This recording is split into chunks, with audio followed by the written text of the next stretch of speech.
HarperCollins presents The Widows' Club by Amanda Brooke, narrated by Chloe Massey.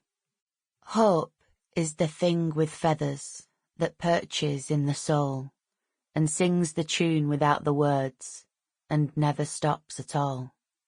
Emily Dickinson. Statement. The Widows' Club.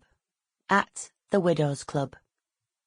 In response to unprecedented media interest, we confirm that the deceased was a member of the group, but are unable to comment further. We kindly request that the privacy of the group and its members is respected at this difficult time. Chapter 1.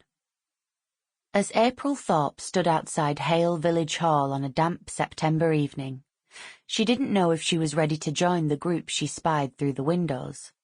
A dozen or so chairs had been arranged in a circle, but so far no one had taken their seats in the glass-fronted room on the lower floor. They had gathered in the foyer, sipping tea and chatting, and when someone tipped their head back and laughed, it felt wrong. How could they look so relaxed and happy? Who in their right mind would want to be a member of this exclusive club? April certainly didn't.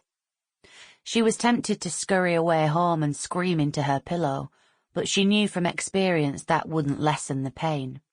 It was time for a new approach, but April's feet refused to move. She was scared, and her fear was echoed high above her head in the low rumble of a plane making an approach to land.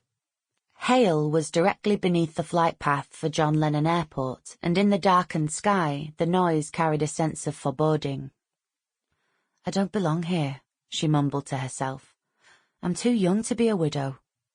A passerby might say the same. Widows weren't 30 years old with bright auburn hair and a feathering of wrinkles around sharp green eyes. They were older, with laughter lines and watery eyes that captured decades of memories. Such women might point out that a lifetime wasn't nearly long enough, but it was longer than the 5 years she and Jason had been married. Widowhood had been thrust upon April 7 months and 12 days ago, on a cold February morning, and whether she liked it or not, she had earned her place here. She imagined Jason prodding her shoulder to get her moving, and her body swayed ever so slightly. "Are you coming in?" someone behind her asked. April turned to find a smartly dressed woman offering her a smile. She looked like someone April might bump into at the office, someone normal, but her tote bag gave her away. It had the phrase, "Hope is the thing with wings," emblazoned across it. Sure," she replied. Swept along by embarrassment rather than purpose, April stepped into the foyer to be greeted by the one person who wasn't a stranger. Tara was in her mid-30s and reminded April of a tall Audrey Hepburn with her dark hair pulled back into a chignon. The look was completed with a black and white striped top and a pair of pedal pushers. She didn't look like a widow either. Tara had stumbled into April's life by chance a couple of weeks earlier when delivering boxes of exquisite cupcakes to the office where April worked as an internal auditor. The cakes were the finishing touch to a lunchtime baby shower the team had organised for one of their colleagues.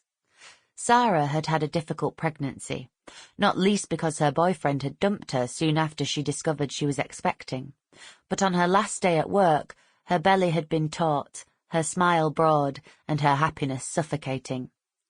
April had no right to spoil her friend's moment, and in her haste to escape, she had almost knocked the cake boxes out of Tara's arms.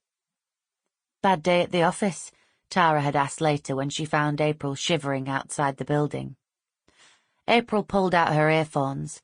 She had been listening to one of Jason's playlists on Spotify, feeling safe with songs her husband had chosen rather than risk new releases he would never get to hear. "I'm sorry about before." "I don't suppose I can expect everyone to fight over my cakes. I'm Tara, by the way." "April," she replied, as she took a closer look at her new companion. That day, Tara was wearing a vintage print tea dress with a pale yellow round-necked cardigan.